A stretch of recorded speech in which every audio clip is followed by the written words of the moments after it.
খালখনন কর্মসূচি আজকে নগরে ব্যাপক সাড়া ফেলেছে এই জন্য যে আমরা জলাবদ্ধতা যে নিরসন আমাদেরকে আজকে যে পানিগুলো যাওয়ার যে জায়গা নেই সেই জায়গায় খাল খনন কর্মসূচিগুলোর মাধ্যমে আমরা জলাবদ্ধতা নিরসন করছি। আজকে জলাবদ্ধতা যদি আমরা নিরসন করতে না পারতাম আমরা অর্থনৈতিকভাবে আরও বেশি ক্ষতিগ্রস্ত হতাম। কাজে অর্থনীতির চাকাকে সচল রাখার জন্য এই খাল খনন কর্মসূচি শহরে একটি ভালো পদক্ষেপ বলে আমরা মনে করি এবং আমরা মনে করি যে এই 2 মাস আমাদের শহরের জলাবদ্ধতা প্রকল্পকে সামনে রেখে আমরা খাল এবং নালা খনন কর্মসূচিগুলো আমরা নিয়েছি এবং আমরা মনে করি এই খালগুলো আমরা যে ভরাট করে ফেলছি, আমরা আমাদের নদীগুলো যে ভরাট করে ফেলছি, বিশেষ করে কর্ণফুলী নদী যে আমরা দূষণ করে ফেলছি, এই জন্য কিন্তু আমাদেরকে অবশ্যই সিভিক অ্যাওয়ারনেস ডেভেলপ করা উচিত বলে আমরা মনে করি। আমি যে কনসেপ্ট চট্টগ্রাম সিটি কর্পোরেশনে একটি ক্লিন গ্রিন হেলদি সেফ সিটির কথা বলছি, যে যত্রতত্র আমরা ময়লা প্লাস্টিক পলিথিন ককশিট আমরা ফেলবো না, না ফেলে আমরা আমাদেরকে ড্রেনগুলোকে সচল রাখবো, ক্লিন রাখবো। ড্রেন ক্লিন থাকলে খালগুলো ক্লিন থাকবে, খাল ক্লিন থাকলে কর্ণফুলী নদীও দূষণ হবে না।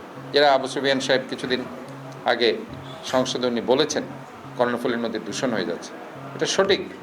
আজকে যে পরিমাণ ওইখানে পলিথিনের স্তর জমেছে, এটা যদি আপনারা দেখেন স্কেভেটার দিয়ে, আমি বন্দরের সাথে কথা বলেছি, তারা যখন কর্ণফুলী নদীর ড্রেজিং করতে যায় তাদের অনেক মেশিন ভেঙে গেছে, এত পলিথিনের স্তর জমে, এটা এত বেশি হার্ড হয়ে গেছে, এত শক্ত হয়ে গেছে, এটা ভারী মেশিন দিয়ে এটাকে জোগাড় আছে, টিজি আছে, সেখানে কাজ চলছে।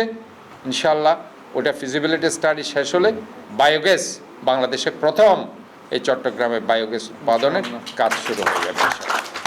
এবং আরেকটি বর্জ্য কেন্দ্র যেটা আছে আরেফিনগরে, সেখানে জাপানের জাইকার সাথে যৌথ উদ্যোগে গত 3 বছর ধরে একটা ফিজিবিলিটি স্টাডি হয়েছে, তারা সেখানে 16 মেগাওয়াটের একটা বিদ্যুৎ সেখানে উৎপাদন করবে ইনশাআল্লাহ।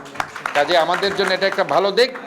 এবং আমরা আমেরিকান আরেকটা কোম্পানির সাথে কথা বলছি, যাতে এই যে ফুয়েলের যে আজকে আমাদের সংকট, গ্রিন ডিজেল, এই গ্রিন ডিজেল যাতে আমরা উৎপাদন করতে পারি বর্জ্য থেকে, সেটারও কথা চলছে।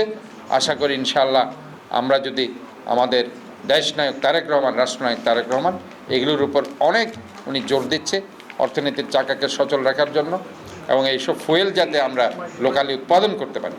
কাজে আশা করছি শহীদ প্রেসিডেন্ট জিয়াউর রহমানের এবং দেশনেত্রী বেগম খালেদা জিয়ার যে মানসিকতা, দেশকে একটা স্বনির্ভর করা, উৎপাদনশীল করা, পরমুখাপেক্ষী না করা, এই ধরনের চিন্তা নিয়ে আমাদের রাষ্ট্রনায়ক তারেক রহমান এগিয়ে যাচ্ছে। ইনশাল্লাহ আমরা আশা করতে পারি ওনার হাত ধরে বাংলাদেশ একটি উৎপাদনমুখী, স্বনির্ভর, দুর্নীতিমুক্ত বাংলাদেশে পরিণত হবে।